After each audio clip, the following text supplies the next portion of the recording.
All right, good morning in case you're just joining us. And if you have been with us since we started the show at 6 a.m. in the morning, we appreciate your company.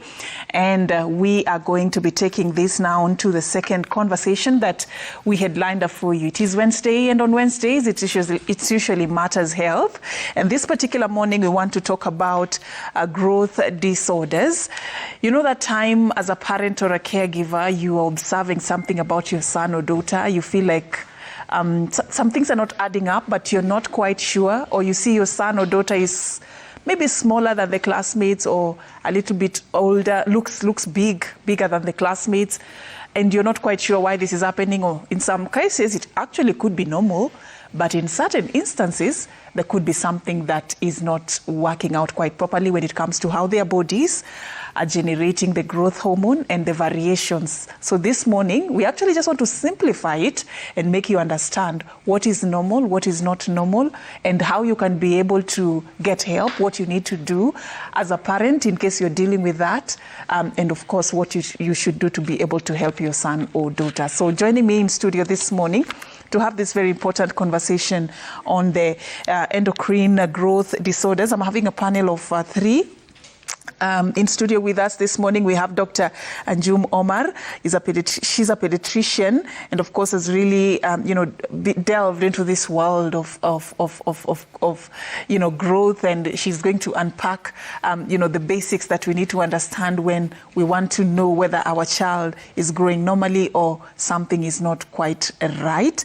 And of course, we have with us Riziki Siombua, the founder of Magic Africa Foundation, and one thing about Riziki is the fact that she's very passionate about the subject we want to discuss, has got into advocacy and awareness creation on this particular subject. She'll tell us more about how she got into this particular world. And we have somebody who has worn that shoe, Priscilla Nyawira Ruara. She's a parent of a child, a daughter, a lovely girl that she's going to be telling us a bit about, and how she became concerned as a parent as to how the daughter was growing up and what they've been able to do as a family, what she has learned, some of the challenges. But karibu sana to the program, all of you. And we'll also be joined a little later by a nurse. Her name is Catherine Koimerek. She's going to be demonstrating for us how the height is measured, and also break down for us from her line of work what they usually consider normal, what they don't consider normal, and what is the right way of actually measuring the height of a child or an adult for that matter. So let's begin straight away and begin to break this down. And I just want us, first of all, Daktaris, to start from a very normal perspective. Explain to us how the body works and what really usually triggers our growth. Take us inside. I know there are quite a number of terms you're going to use, but try and make us understand how it works. How is it that a few years ago I was a little baby and now I am the way I am? Okay. Thank you so much for inviting me for such a talk. Actually, growth starts intrauterine. When the mother feels she's pregnant, that's when the growth of the baby starts. And the most important is the wellness of the mother. So it starts from conception. So how is the mother's nutrition? How is the mother gaining weight? What is she eating, So that's when the growth starts of the baby. So once the baby is born, we usually take the height and the weight of the baby. And then we start plotting. We have graphs. We start plotting on the graph that, okay, the child was born normal, even the height was normal. And then every month, or 2 or 3 months, the baby comes for the clinic, for vaccination to the clinic. So when the baby comes for vaccination, we usually take the length of the baby. Definitely that's a small baby. The baby cannot stand. Yeah. So we have something called infantometer. So we make the baby lie down on that infantometer and take the length of the baby. So then we plot on the graph the length. So every time the baby comes, we plot the length and the weight. How is the baby growing? So the first 3 years, nutrition is very important. Is the child getting adequate nutrition? That is very important. And then there are other hormones which come in as well. So there's the thyroid hormone, which also helps in the growth of a child. And then after 3 years, that's when now growth hormone actively plays a role in the growth of the child. So if you see the child has been growing quite well till 2 to 3 years of age, that's when now the growth has stopped. The child is now stunted.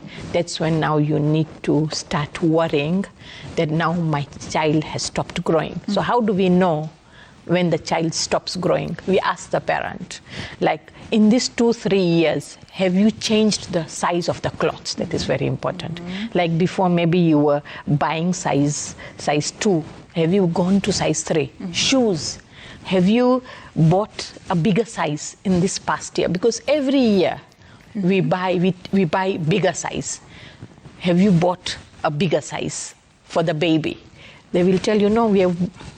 The size is the same because it fits, and the parents are happy because they don't have to go. Yeah, the budget is quite friendly. Yeah, so they don't have to go to the store each and every time to buy new clothes and new shoes. But that is a concern, actually. It is a concern, meaning that child is not growing. And the other, what we ask is, just look at your child in class. Is your child the shortest? Is your child sitting in front? Because short child cannot sit behind because they will not see. They will not be able to see the blackboard. So is the child the shortest in your class? Then that's a concern. That is a concern. If the child is in all circumstances, in all circumstances. All right. If a child is very short in the class, all the other children are tall, but your child is very short, then that is a concern. Because sometimes that child is even bullied. The mother might not know because she is so much concerned in other things. But if the mother sees that this child is very short and other compared children compared to her age mates or his age mates, then that's a concern. All right, let's talk about that concern from the perspective of somebody who has really been in that space. Priscilla, you have a daughter, and just take us through a little bit about her and what when you realized that as a parent there was something to be concerned about, and what is her specific case? Is she growing too fast, or was she growing too slow compared to her age mates? Okay, thank you for having us here. So my daughter is called Kelsey. She's 8 years old currently. She was born preterm at 36 weeks. And so we were doing the follow-ups to see how the child is growing, you know, those clinic follow-ups. The normal, just routine and checkups. You know, when a child is preterm, she has to be really checked whether she's gaining weight properly and all that. So she was not adding weight properly, because we would go back after 2 weeks and the child has just added a few grams. Being a new parent, we didn't... Us would just celebrate the child has added a few... It was your first baby. Yeah, a few grams. But when you compare with, she has a cousin who their age mates, their age mates, they only have like 2 weeks apart. So you'd really tell, like, this other child is so chubby, she has a nice skin and all that. So we'd feel concerned that she's not growing well. So we were being seen at MPSHA at that time. So at around 3 months, she was done some tests. She was not producing the thyroid hormone. It was insufficient. That's why she was not adding weight. So the baby could feed and enough milk. In fact, we used to top up with the formula, but the child was still not gaining. Yeah, so then after around 4 months, that's when we were sent for further tests. We were referred to the endocrine specialist at Gertrude's. They did a lot of tests, so it was found out she had multiple pituitary disorder. Without mentioning the specific hospitals? Just run us through your journey without mentioning the places. Then she was put on the thyroid hormone to boost her metabolism, so that whatever she's eating will help her body. And then at around 4 months, she was also put on another hormone called cortisol hormone. Then we would see now she has gained weight, the skin is looking good, she looks cute like a baby now.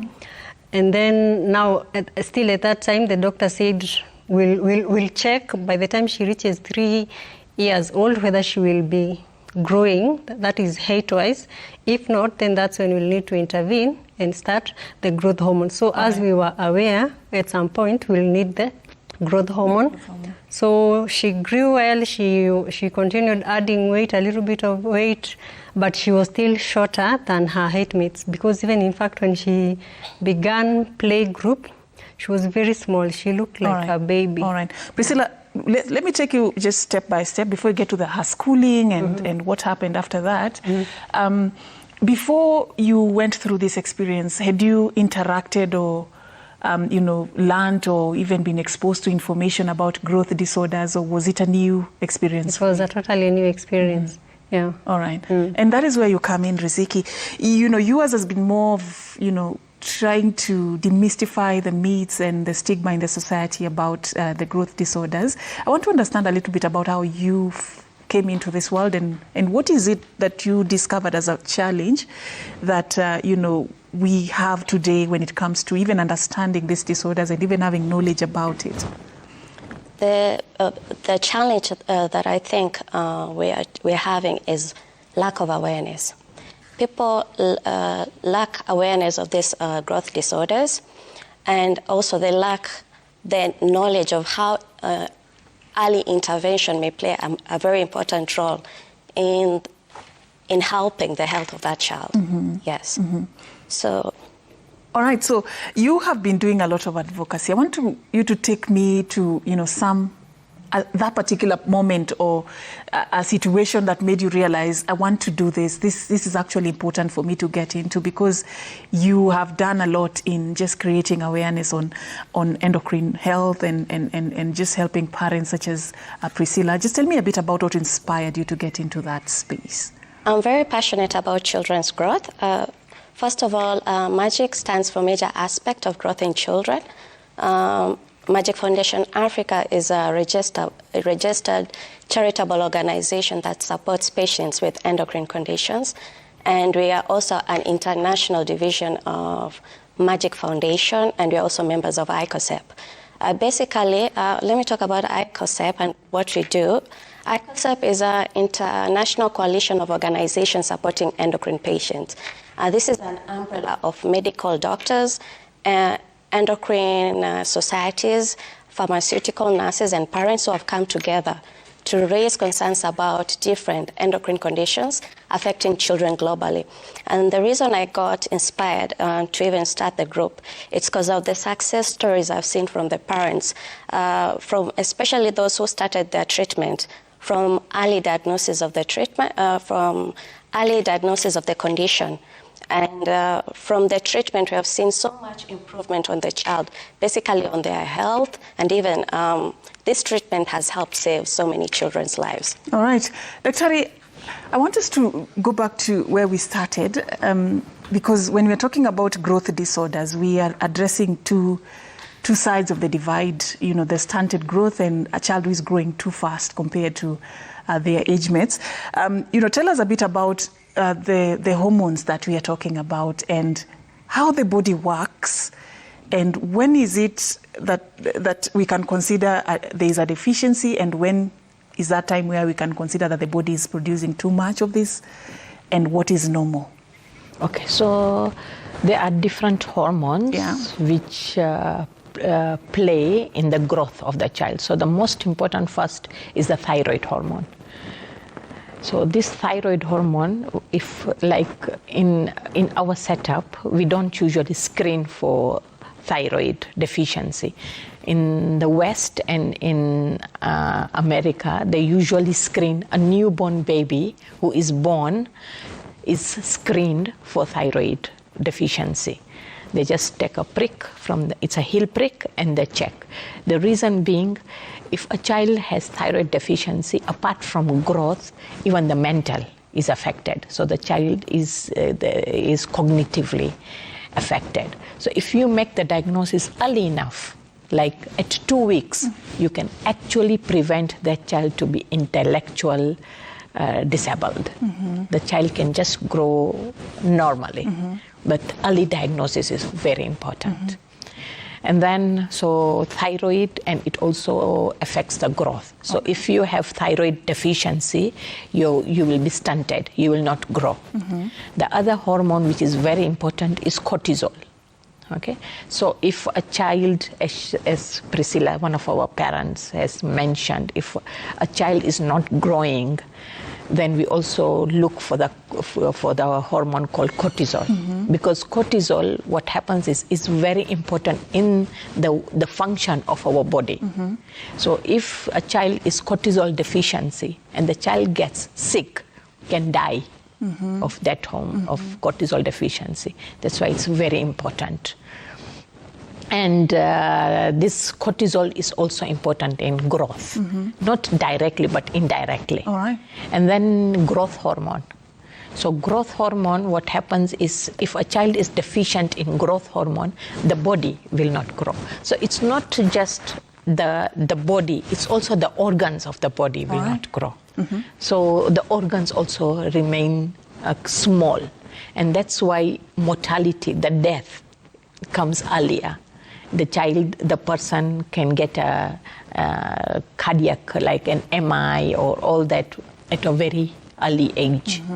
So that's why growth hormone is very important, apart from the physical growth, the growth of the organs. All right. Yeah. Let's talk about how this affects younger children and adults. Does it work the same? Because is there a possibility that I could grow normally and get to a point where I experience a growth disorder? And yes, actually it happens. Yeah. So we have some patients who have been growing quite well, then at 5 years or 6 years, they stop growing. Yeah. What could be the reason? That is not that is growth hormone deficiency, but how did it happen? Yeah. So maybe that is now what we call it, it has happened later in life. So what could have happened? An infection. Maybe the child got an infection in the brain or a tumor in the brain, okay, which now has halted that growth. Or it just could have been something which has just stopped functioning. We call it idiopathic. There is we have looked for everything, we have done an MRI, everything, but we can't see anything. So the child has just stopped growing. So that is the other reason, the second reason, apart from the birth, the reason during birth.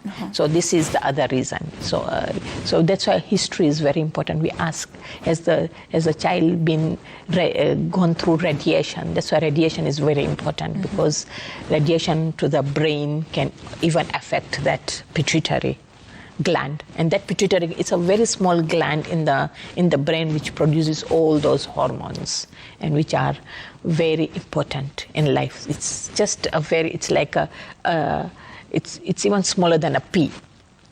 Imagine. Yeah. All right, and I'd like to know more about even how you make the diagnosis and how you get to identify what specific cause could be for this particular disorder that you're addressing. But before that, Priscilla, just take me through the world around you, because we live in a world where, like Riziki was saying, there's still a lot of lack of information around growth disorders. So you're also new to this world. So your child is having that particular challenge, and it has gotten to that age where now you have to expose your daughter to the outside world. How was that like for you as a parent? It's quite challenging. Like for instance, you're going to work, so you have to employ a house help. You have to show them how to take care of the kid. Like the way Dr. said, when a child has the deficiency of cortisol hormone, when they get an illness, let's say a fever, they can get seizures or convulsions. So you want someone the nanny who is taking the care of that child has to, at least, you also as a parent has to be very keen. If the child has a fever, I have to make sure I give double dose of the cortisol, and then I have to like really take good care of the child. If the child doesn't have appetite, you make sure at least to give her something small so that she doesn't maybe sleep hungry because she doesn't feel like eating and then wake up with a seizure. Then you get there some nannies. Sometimes you can get one who is not so good, and then they are calling your child kafupi. Mm-hmm.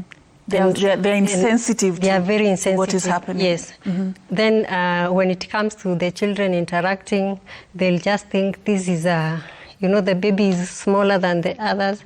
So like for Kelsey, she just used to be carried by the other ones. Mm. In fact, even the teacher is telling her, no, don't carry her. She's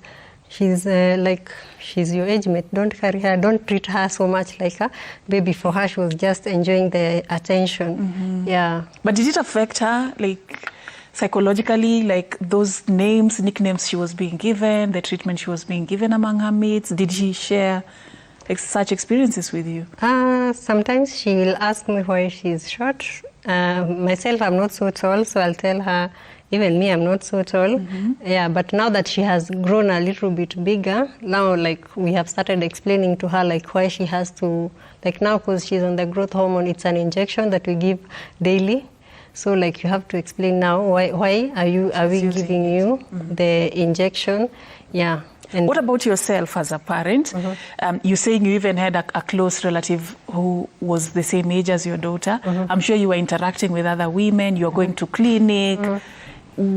Did you have any concerns about what society, how it was reacting to the growth levels of your daughter?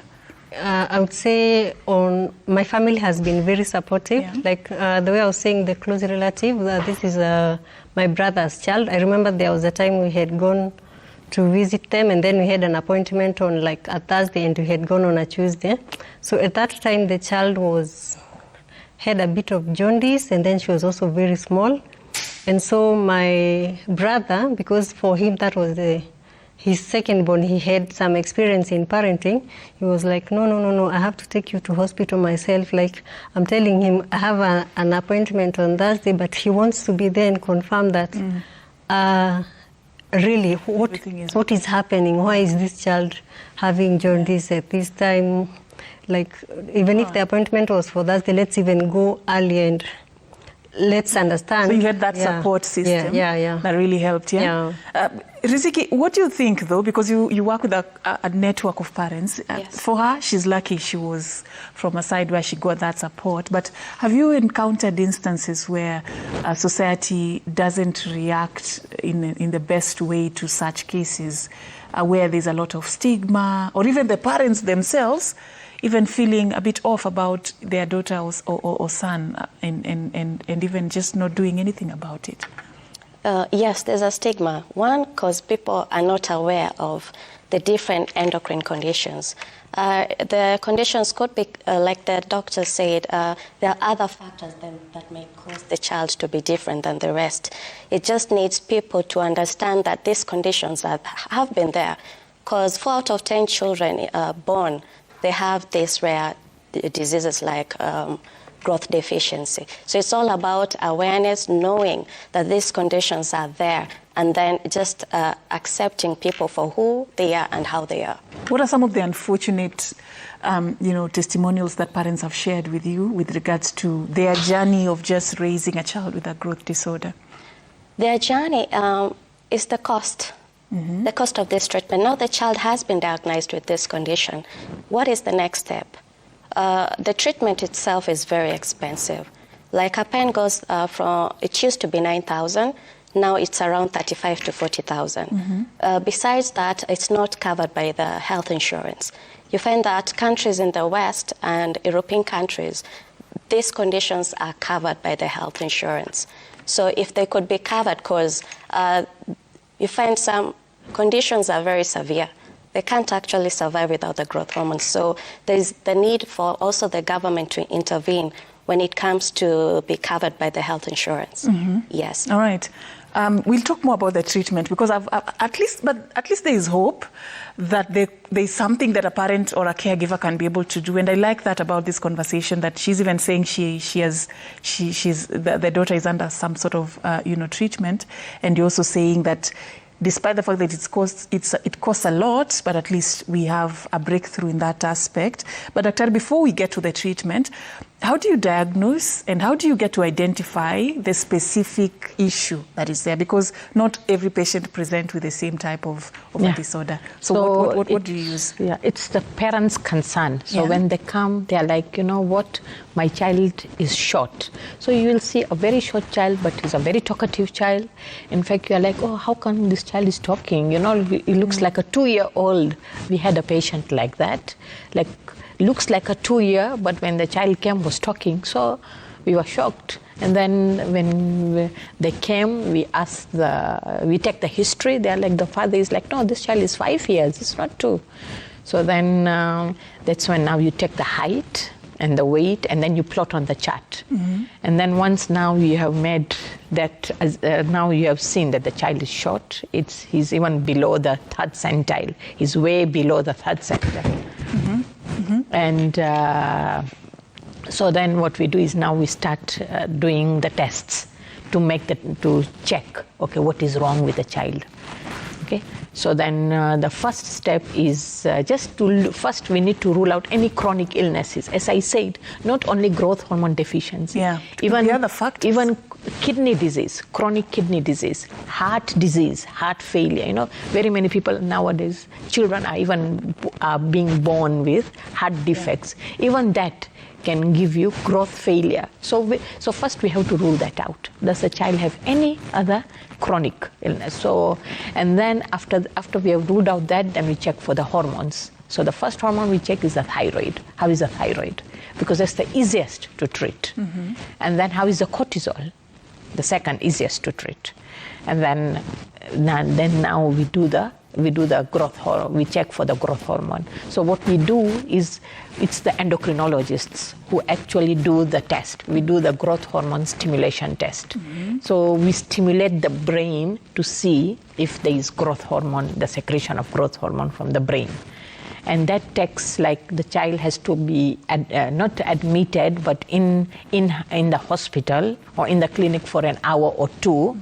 And we give a particular medicine for that to the child, and every half an hour we withdraw blood to check for the growth hormones. And then now we check for the levels of growth hormone. Because we have to have a peak of at least 10, one peak. So if we don't have any peak, that means this child is growth hormone deficient. Yeah, that's when now we start the treatment. All right. Do you have instances where it's growth that is too fast?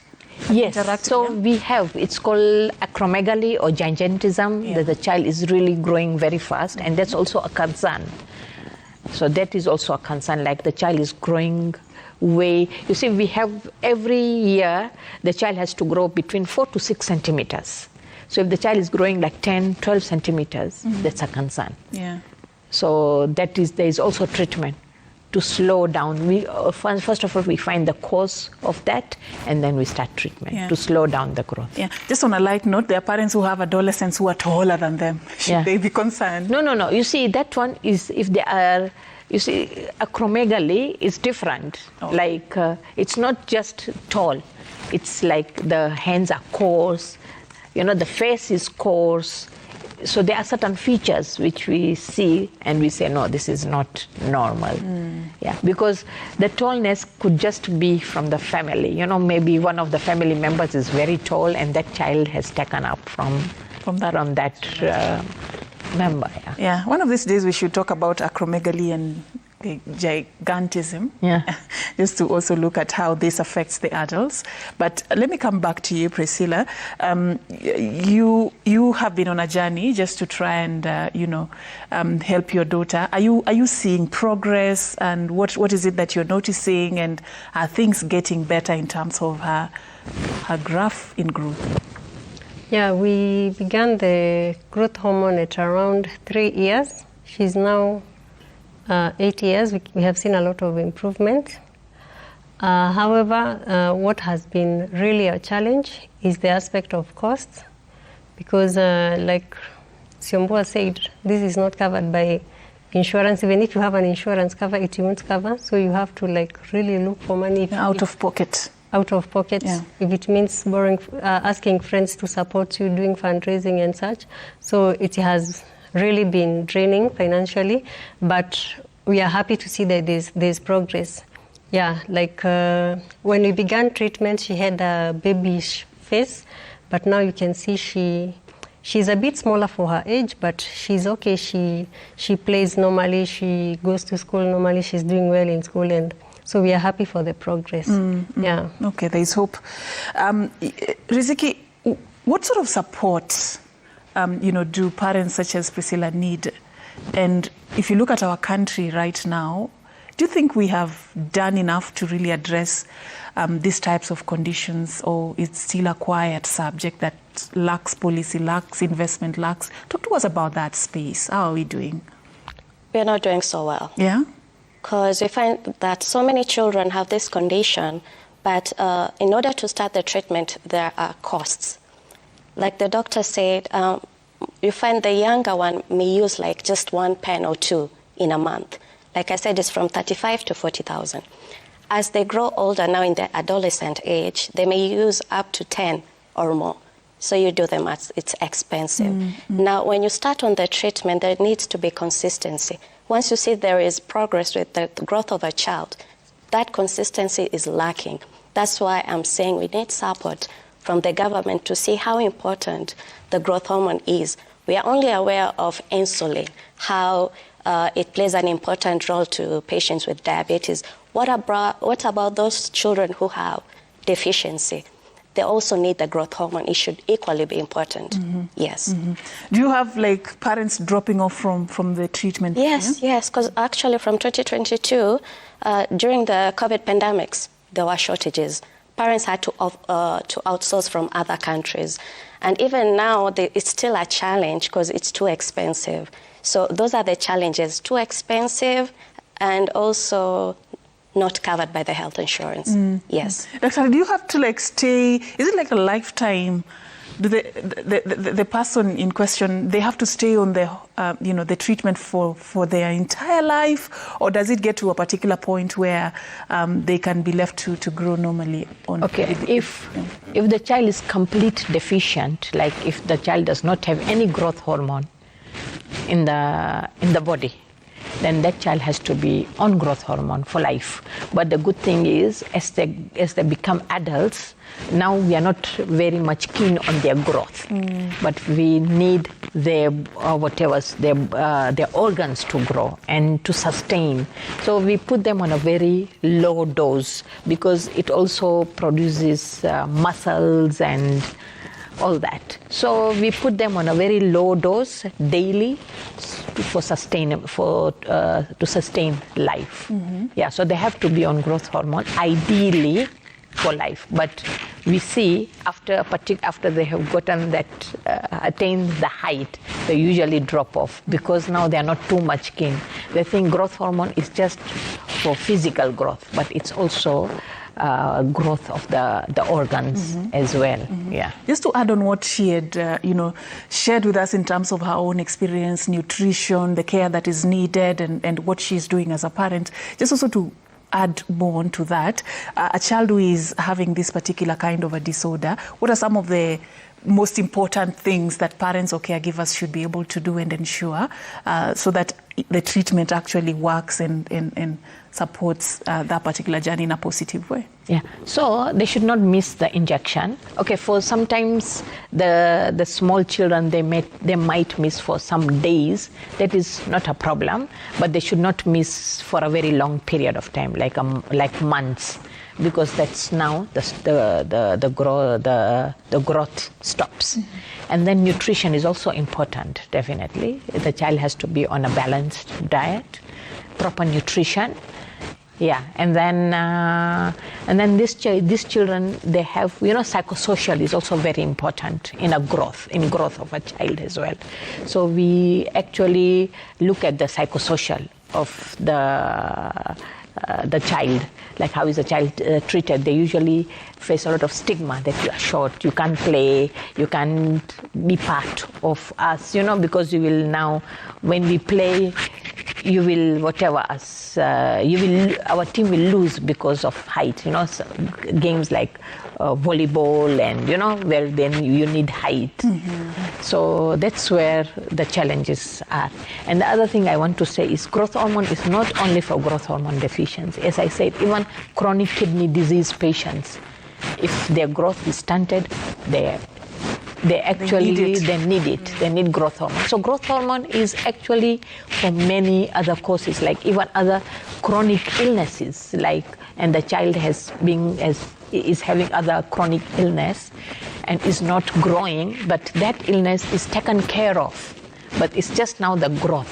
So that growth can actually be augmented by growth hormone. Yeah. True. And I like the awareness we're creating on this platform. And Siombu, I want you to talk to a parent who could be watching this morning, or a caregiver who is interacting with this information for the very first time. And even those who have sort of like noticed there is something about the growth of their child, but they're not doing anything about it, or they're not quite sure what they need to do. Okay. Can the camera see this? Yeah. So to any new parents, I believe they are given this book on how to be monitoring their children's growth. So we have a graph for boys and girls, and parents can monitor this. If a child is way below the dotted line, those are points of concerns. You should start investigating more and even visit institutions that may help you understand why your child is not growing well. Yes. All right. And I just want us to also talk about something that I came across when I was just prepping for this show, Daktari. The MRI, the CT scans, at what point is this done? Is it necessary? And what principles do you use to ensure that that is also the direction of diagnosis that you want to take? Yeah, it is necessary. Once we have seen the hormones, like let's say we have checked for thyroid hormone, cortisol, growth, all are deficient.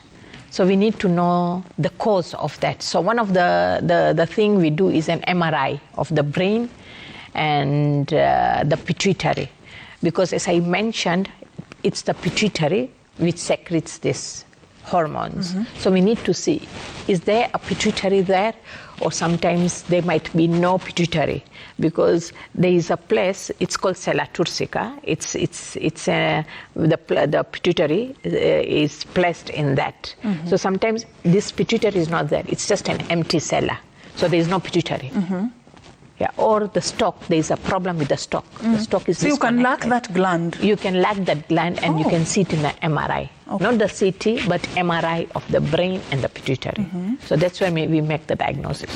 Yeah. All right. Looks like it's something that we really need to create more awareness about, and people just need to understand how all this goes, because we have those concerns among parents. You see your son is either too grown or their growth is stunted, if you look at the age mates around. And just to help these children to avoid the unnecessary stigma, and also you hear the options of how you can be able to help your son or daughter get treatment, then just choose to take that active step and go to the health facility and seek help to just know what you can be able to do going forward. I'm just about to be joined by Catherine Koimerek, a nurse, who will be demonstrating for us an equipment that is actually used to measure the height of children, and I believe also adults, and how the best way to do it, because there is a way you can do it the wrong way. So how it is done the right way, what this means, what this doesn't mean, and how they take those measurements. But as we go to that particular segment, I'd just like to hear from you, Priscilla. Tell me a bit more about your family now. Is that the only child you have, or you have others, and how are they? So now I have another girl. I have a second daughter. She's 2 years old. And now comparing the growths of the two, I can really see that there was really a need to intervene for the firstborn, because it is very clear that she was not growing properly the way she was supposed to be growing. Like some of the shoes she used to wear, the secondborn didn't even wear because they were too small. So, and then, yeah, and also getting a sibling for her has been good for her, because now it also motivates her to maybe feed well. You know, some children are usually picky eaters. So now at least having a sibling is good for her. Yeah. All right. So I want us to we've crossed over to this other side. I'm assuming we are at a health facility and we have a little demonstration that we want to show you. First of all, thank you for creating time for us. Karibu sana to the show, Catherine. Yeah, so Catherine is our nurse for today. And we have Jackie?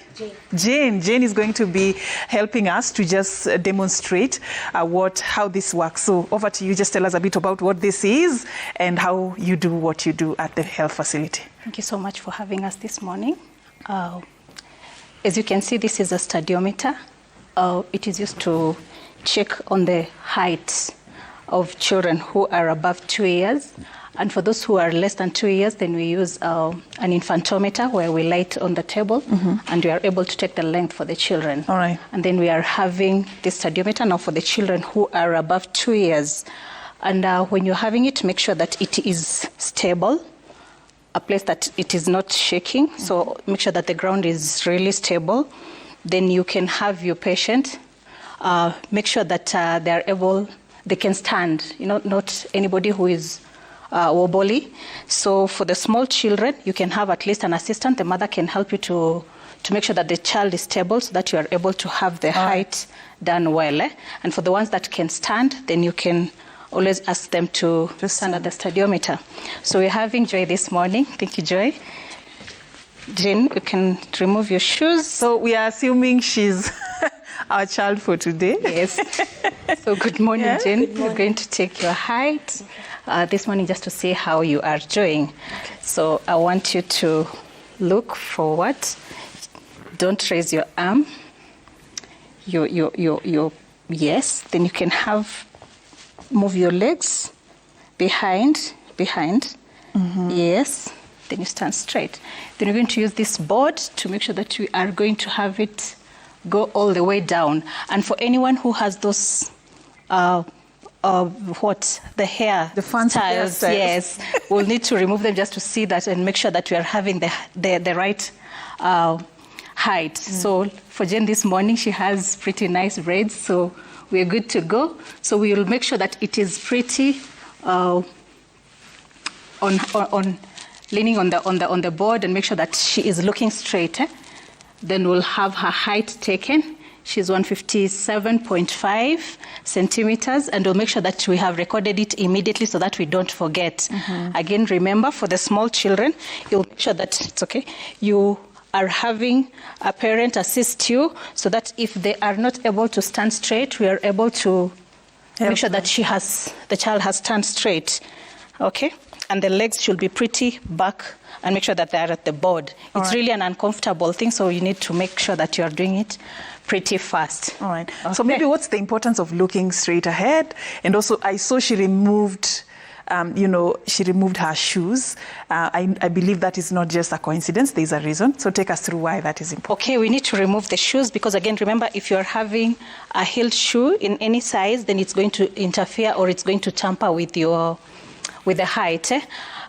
So she needs to remove her shoes, and if her socks are also those fluffy ones, she'll also need to remove them. For her, she has pretty socks that are not very fluffy, so she's good to go. So anytime you're taking the height, make sure that the child or the patient does not have any shoes with them.